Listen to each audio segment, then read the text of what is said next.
Hello, folks. Thanks so much for joining us. I'm here with Dani Zaretsky of CUAC, the Canadian University Application Centre. He's going to walk you through everything you need to know about studying in Canada, how to arrive and thrive. So, Dani, please take it away. Great. First, a little bit about myself and the CUAC. Perhaps, Logan, you can shift to the next slide.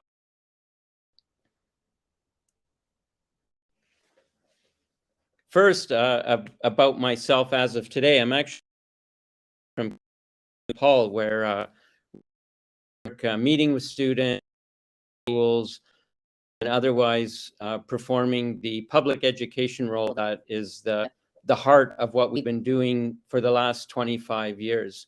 So when we started, we realized a lot of information markets overseas, sometimes intentional, sometimes unintentional, but it makes it difficult, very difficult for international student prospects and their families to make what we call informed decisions. In Canada, that's something we really underline. Decisions should be informed, and informed means accurate information. So we began with our first office in Dhaka, Bangladesh. Our second was actually in Kathmandu, Nepal, and we've expanded worldwide. In a number of countries, but students from all the world, wherever you are, we can help. We have systems to help you. We're the only organization that was referenced about 20 times in a report from our national universities body to Immigration Canada, known as IRCC. And it was a report that wanted to show universities what are the best practices for recruitment. So we have a system in place. We try to, and I know probably a number of questions about should I apply for my chances or could I get a scholarship? And I'll try to help you with that during the scope of this presentation. If you want a free review, go to our website, cuac.ca. We have a blog. We're on IG, YouTube. So there's all kinds of support. And we have regular events where we give virtual fairs. You can go meet with universities one-on-one online, or if you're in a country where we have offices, then by all means pay attention to events we might have in your city. To know our offices, it's cuac.ca/offices. So next slide, Logan.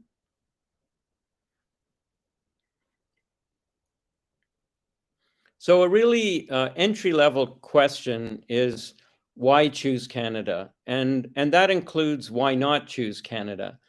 Our approach, our philosophy is, without knowing more about you, we can't really say if Canada would be the right choice for you. It might not have the right program, might not have the right program at the right price. There are a lot of very distinctive aspects about the Canadian higher education system, Canadian society, Canadian culture, and it's important to be informed about that, to know if it's a good fit, if it's worth pursuing. The strengths of Canada include extremely consistently high education quality. That's true at the university and college level. It's also true for those of you even who might want to be pursuing high school in Canada. It may be quite startling to you, but if I reference as an example, the percentage of Canadians that do a bachelor's degree in a publicly funded institution, that would be over 99%. And because of our commitment to quality, it's consistent wherever you go. So you're not going to find an engineering program that's way better or way worse or particularly engineering program if you're starting off to do a first degree. We generally call that a Bachelor of Applied Science. In terms of society and culture, some of you may be aware, others not. It's arguably the most multicultural society in the world. That might depend how you define it. One way to define it, what's the percentage of Canadians that weren't Canadian when they were born? And census, which came out a couple of weeks back, put at just short of 25%. So imagine a country, imagine your own country, where 25% of the people who are citizens were not citizens when they were born. So we have people from all over the world. And if that's something attractive to you, then that might be something to consider in terms of Canadian society. There are certainly long-term opportunities in Canada because it's so strongly immigration as a way for us to grow our population. For the second largest country in the world, we're only at about 38 million. So we are really looking for young people to help grow our economy and develop the country as a whole. But there can be factors that may make you not want to choose Canada. First of all, the society or cultural aspects I mentioned, for some of you, maybe that's not something of appeal to you. For others, the cost might just be too much. We may not have the right program. A lot of countries, I'll name Australia or UK, they have a huge number of course-based master's programs for almost any taste, any desire. But Canada is not structured like that. You might find that we have the program, but it's not at the master's level that you want, or it's not at the bachelor's level that you want, or it might be in a college and not in a university. It might be a diploma and not a degree. And then, of course, it's very common around the world. High school students are thinking, I want to go study to be a lawyer or to be a doctor. And Canada is one of very few countries where you can't do that after high school. For us, with very, very rare exceptions, you need to do a 4-year degree. Normal Bachelor of Science, although medicine will take students from many other disciplines. For law, there's no restriction. Any discipline whatsoever is perfectly fine if you're otherwise compete for the slots for that. So students in that category, they may think, well, I'd rather take a sure offer in a school of law or medicine in my own country or in some other country. Next slide, Logan.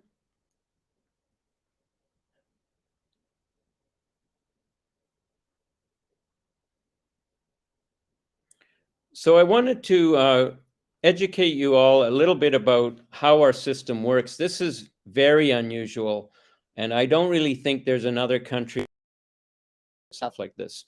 So for example, when an American says, I'm going off to college, she might mean a university. She might be going to Harvard or Princeton and say, I'm going off to college. But in Canada, we have very distinct systems, both excellent, both publicly funded, and one is universities and colleges.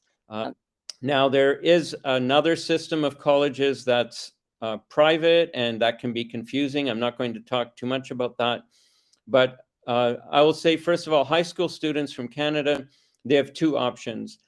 They may choose a college and they may choose a university.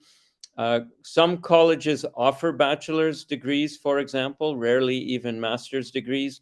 But normally, a college is more focused on applied education, more practical, very connected to job market.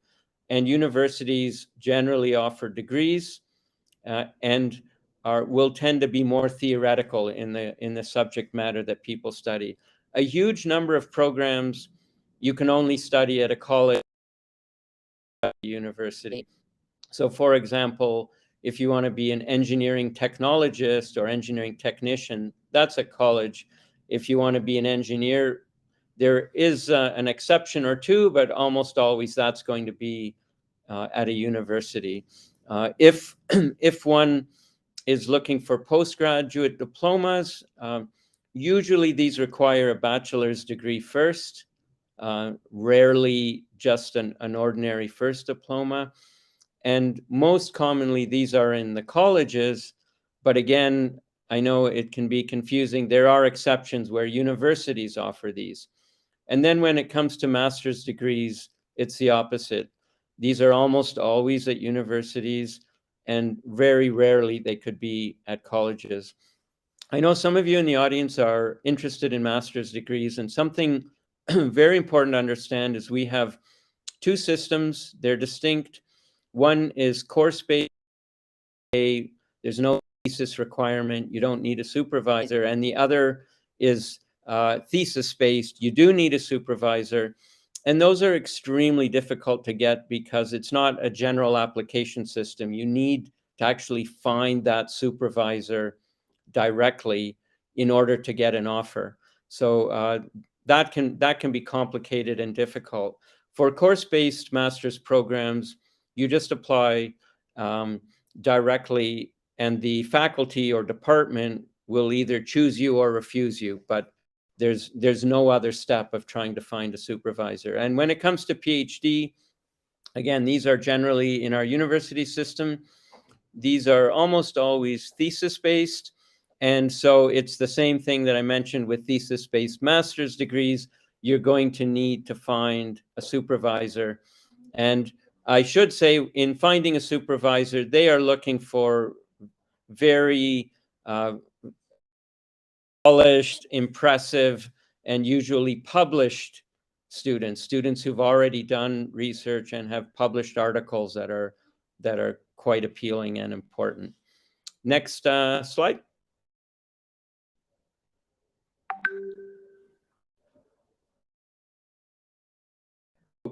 Education agencies. So there are issues with doing it all yourself, and there are issues with using an education agency as well.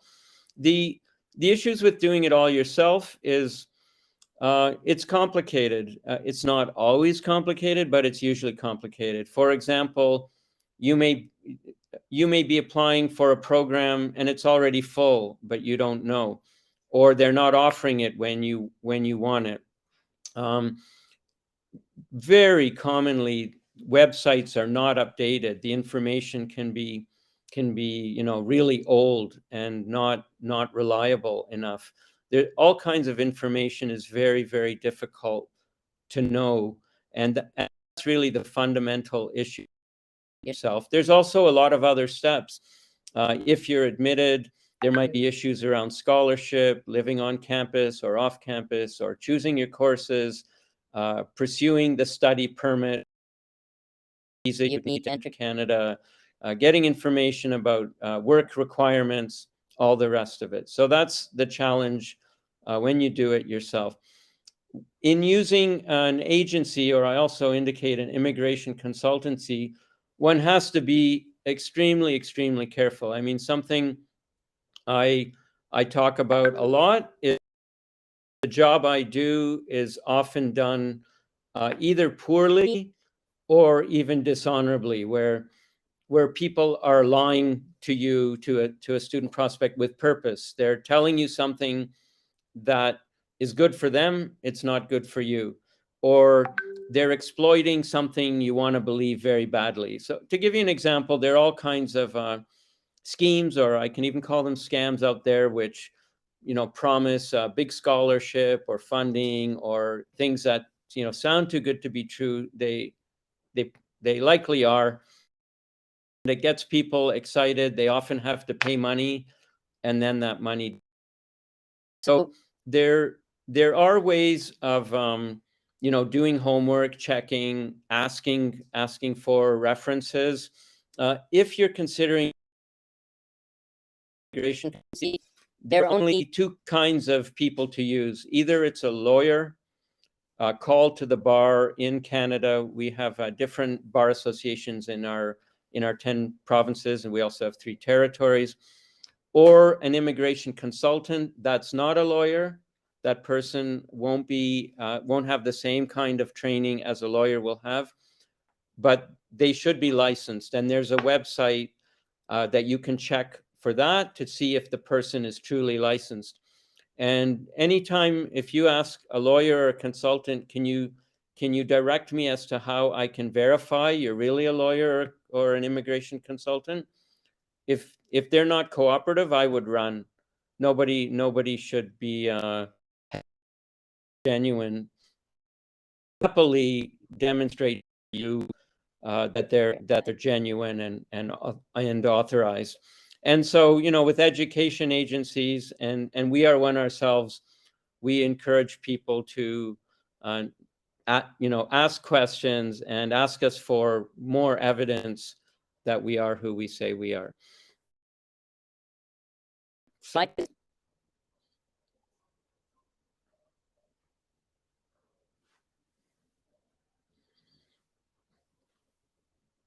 So I know money, that's a big one. That's a really big one. And I'm sure each and every one of you here is very keen to know about the money piece in Canada.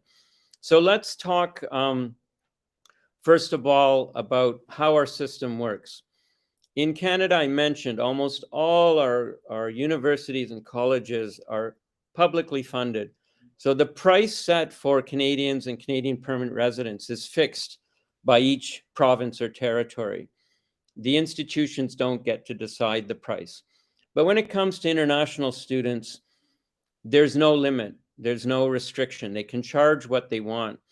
And some really charge a lot. So you would find institutions that charge double the Canadian rate, which to me, my own opinion, is reasonable because a lot of the cost comes from our taxes and international students don't pay tax.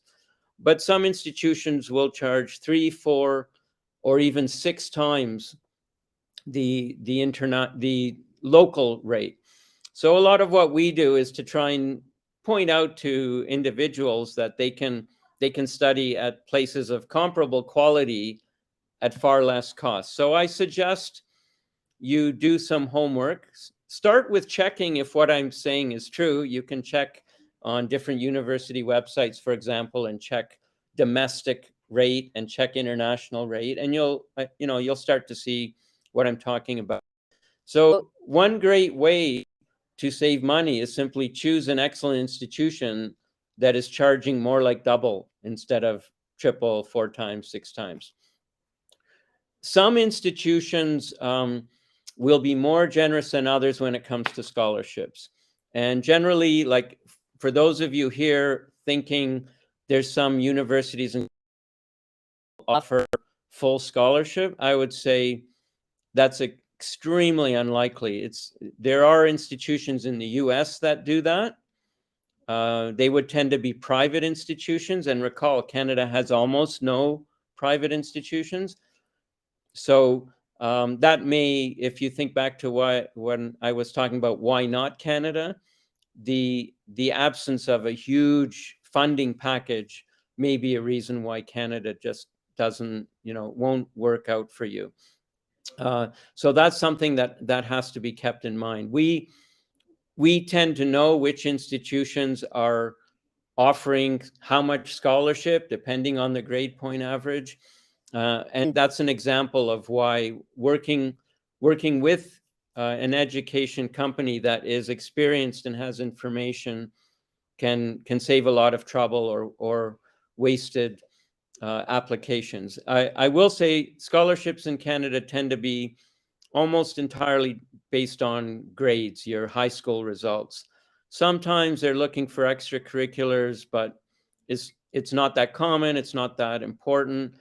We offer some sports scholarships, but again, in the US, there are much richer sports scholarships, especially for main sports that are popular there, like soccer, what you might call, or basketball. There are also for other sports, but international students won't tend to play them so much, like baseball or ice hockey.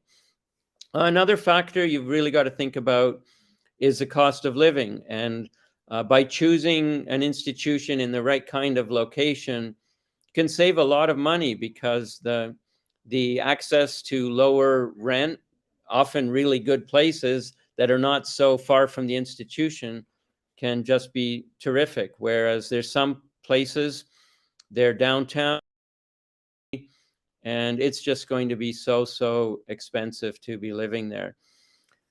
Working, that's a very favorable point, especially when it comes to Canada. So if you get a study permit, it is automatic that you can arrive and you can work anywhere, on campus, off campus. Summer break from May to August, you can go anywhere in Canada and take any kind of job that you can get. You can also work part-time, and for many years there's been a restriction on 20 hours a week, but that has been lifted, and so for 2023 there won't be a restriction. But keep in mind, your studies may be so demanding, it may be enough for you to even work 5 hours a week. That's especially true in engineering, which is extra demanding and more courses. But they organize, they can skip some of the social fun and all the rest and maybe work 10 hours a week, maybe 15. I think it's extremely rare to be doing more than that, but it's perfectly legal for people to want to do that. So just to give you like a rough guideline, I get asked a lot of general questions, and actually the answers require all the specifics of where and when and all the rest of it. But if you were wanting to do a bachelor at Canadian University, you might find one with tuition for 8 months, which is 1 academic year. That would be 24,000 Canadian or 30,000 Canadian. Again, I mentioned some can be more costly than that. You'd be looking at probably 15,000 for living costs. Let's say you're living on campus with a food plan. So that's probably, 35, 40,000 Canadian that you have to be able to show the visa office you can afford. And then in terms of how much you could make, if you worked 10 hours a week from September to April when you were a full-time student, you might be able to make 4,000 or 5,000 there. And working in August, if you worked 40 hours a week, and you can work more, you can work 50, you can work 60, and that's not so difficult when you're not having studies, then you could be earning 12,000, 13,000, and maybe more when you're a third-year student and you've got a lot more to offer and your skills are more in demand. So while the first part, for many of you, you'll think, oh, yeah, wow, that's a lot, and it is a lot, you may be able to make up quite a lot of that through the work opportunities that you would get. But always keep in mind, the visa office needs to be satisfied that the funding is there, even if you don't work. Guarantee that you will work. Maybe you get sick and you can't take jobs or that kind of thing. Next slide.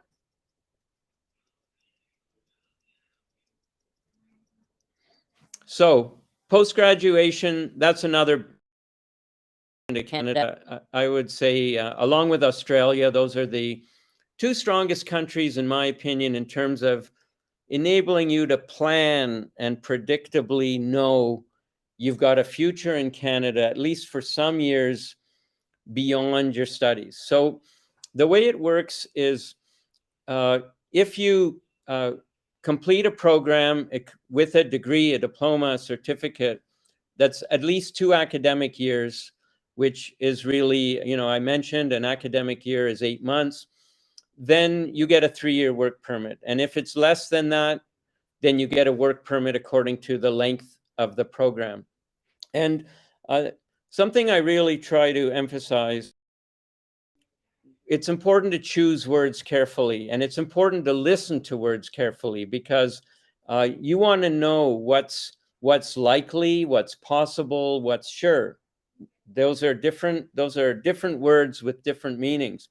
So when it comes to the post-graduation work permit, it's pretty much sure. The only requirement is that you apply within 6 months of graduation with proof that you graduated. So this is not like applying for a visa where the visa officer can refuse anybody if she wants. She has that power. She has to give reasons. They have to be good reasons, but she has that power. But an immigration officer can't refuse someone that applies for postgraduate work permit, as long as the person applied within 6 months and the proof is there. So that's something you can count on. So right there, if you've done a 2-year program, you can be thinking, I'm going to be in Canada for my degree or diploma another 3 years. And then there are all kinds of programs for gaining permanent status. I could spend I could give a whole hour presentation just on that. There's a national program by Canada Immigration with a special stream for international students. Then there are also programs for people if they want to apply from outside Canada. And then different jurisdictions in Canada, different provinces, for example, have special programs that they've negotiated with the federal government to help international students stay permanently. Just to give you an example, the province of Nova Scotia, which is right on Canada's Atlantic coast, they currently have a program for entrepreneurs. Someone finishes a degree, they have an entrepreneurial idea, maybe they developed it as a project in their studies, they've actually got investors, it looks impressive. They can apply for fast track PR, so they don't even need to go through any of the other programs. And then, of course, employers are very keen to hire international students. They offer special work programs during degrees or diplomas. We call it cooperative work study, which is an agreement between universities and partners outside. So they will often look to hire people after they graduate. So they do these co-op terms while they're studying, and then they can work later. And so if an employer really wants you and that employer have difficulty finding someone without you, it can also apply and get approval. You can get all the bonus points you need to get your permanent resident status.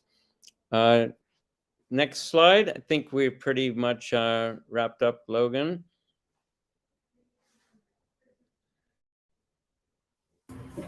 No more slides to be had. Okay, there you go.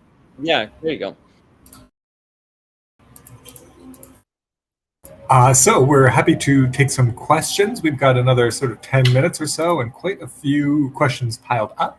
Happy to go through them. And folks, if you have other questions, fire them into the chat and we'll do our best.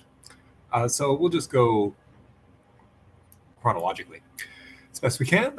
So we have a student from studying industrial chemistry in a Nigerian university, graduated some years ago. They're wondering if they're eligible now for a master's or other sort of postgrad, or is it too late? Your bachelor's 10 years ago, is it too late?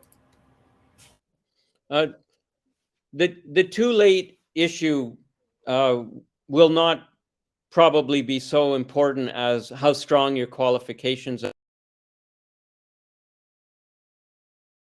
To have a program, for example, there's no course-based master program that I would know of in industrial chemistry. It doesn't mean there isn't, but there probably isn't.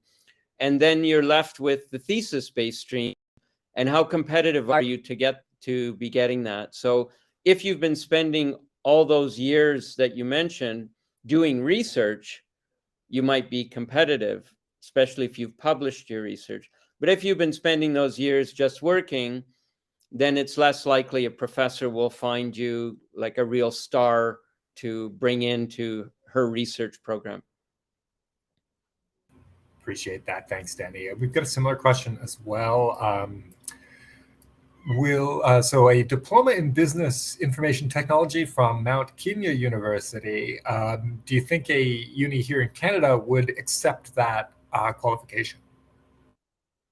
I'm not sure. I would say even to accept it, to give a student 2 years credit towards a bachelor's degree, probably most will not.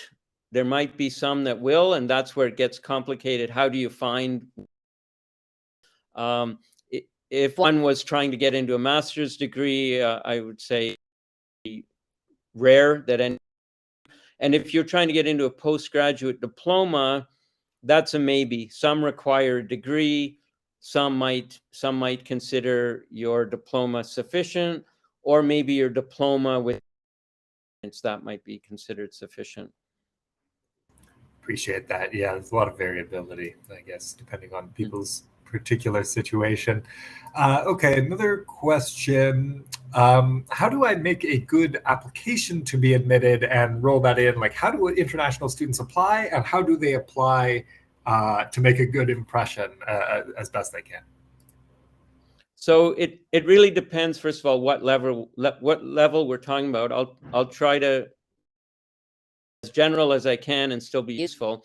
If we're talking about bachelor's degrees or first diplomas, they're rarely complicated. It's mostly about marks. So it's getting the application form right, getting the transcript. Sometimes there might be proofs required. If it's from Nigeria, they may like to see PIN code so they can double check it online. Each country will have its own specific requirement according to each college. But they're not really complicated unless you're applying for some unusual or less common program like music, like filmmaking, like architecture. And those may require portfolios that needed to enter the program. So marks alone won't do it. I should say, when it comes to marks, some programs require marks in the right subjects. The best example of that is engineering. Most engineering programs will want you to have mathematics, physics, and chemistry. Some may take grade 11 chemistry because those are the core requirements. If we're looking at master's degrees, then those are more complicated. You'll likely need to supply reference letters, very good reference letters, maybe from faculty, maybe from fields, CV, and there may be other requirements, including test requirements like GMAT, GRE. It depends on each program. One can't generalize there. Appreciate that. Yeah, we've got a lot of specific questions. I would advise anyone who really has something very specific to email you, Dani. Reach out to CUAC.ca. Yep. Sure. Okay, great. A few more questions. We have a few more minutes. This one is for international students staying off campus. A, is it possible? And B, what can international students expect to pay for a one-bedroom? And prepare yourselves. Yeah, so it's possible, even desirable. I'll just run through a couple of general scenarios. If you're coming to study, especially a bachelor's degree, I strongly recommend living on campus. You're likely very young. It's important to socialize, get to know our culture, make friends, fit in as much as possible, but it's never required. Make sure the institution offers on campus. Most of them do. Some may not guarantee it. So we recommend trying to work with an institution that will guarantee it if that's really what you want. But off campus is perfectly possible. When you're a master's level student, then you're likely wanting to work off campus, to live off campus, or some universities actually have special on facilities for master's level students. So you might want to ask if that, and if you could take advantage of that. If you're living off campus, a one bedroom that's just for you, as a very rough guideline, that's the range of that could be from 1,000 to, I'd say 3,000 Canadian dollars.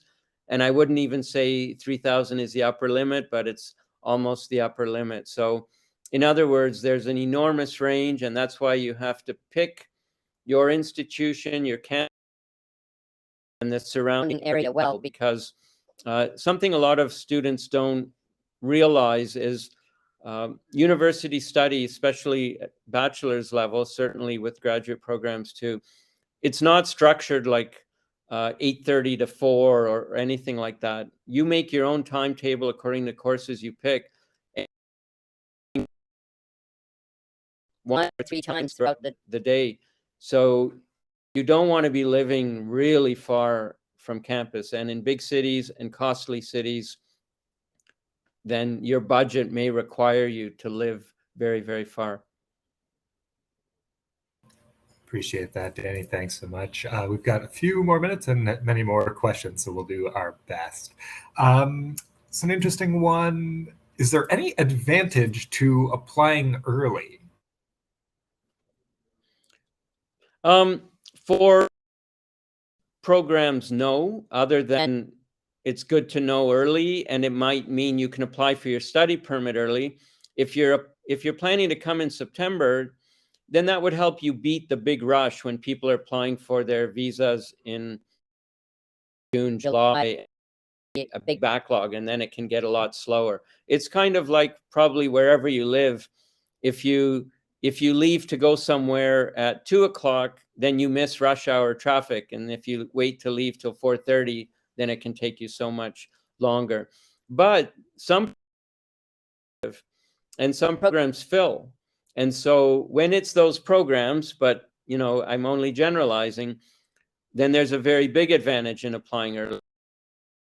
You may be either entirely out of luck or not get the session you want. You may be told, we can only admit you to the next session, which could be 4 months later, 8 months later, but it could be 12 months later.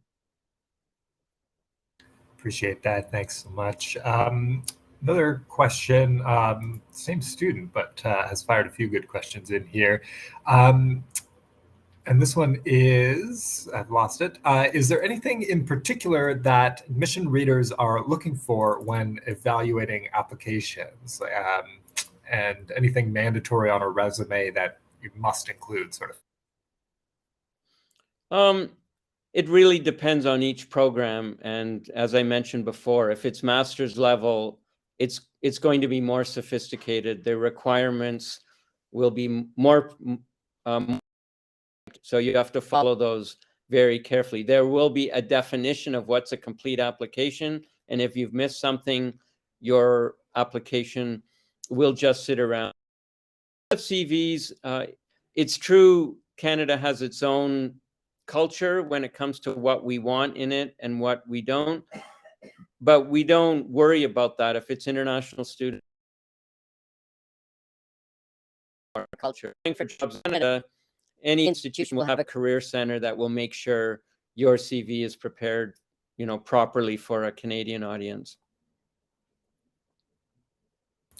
Thanks a ton. Another popular question here. How common is it for international students to receive financial aid or scholarships? Is it most? Is it very rare? Somewhere between? Any thoughts? Yeah. Let's first focus on bachelor's degrees or first entry diplomas. And I'm going to say very rare. Either very rare or, a little more common than that, but small amounts. So I want to define small a little bit. If 25,000, then anything over 5,000 of scholarship is very rare. And even 2,000-3,000 common. You've got to be a really good student. You've got to be, demonstrating grades that we consider to be 80%, 85%, 90%. And a little footnote here, a little tip. If you're offered money, find out, is it renewable? Can you get it every year? And what's the condition of it renewing? Often the conditions are that you keep up a B+ or an A, and if you don't get it, you lose it. And some will let you get it back in third year if you do well in second year. So you need to read the fine print. Thanks, Danny. We've just got another minute or so. A couple of more questions. I mean, there are plenty more.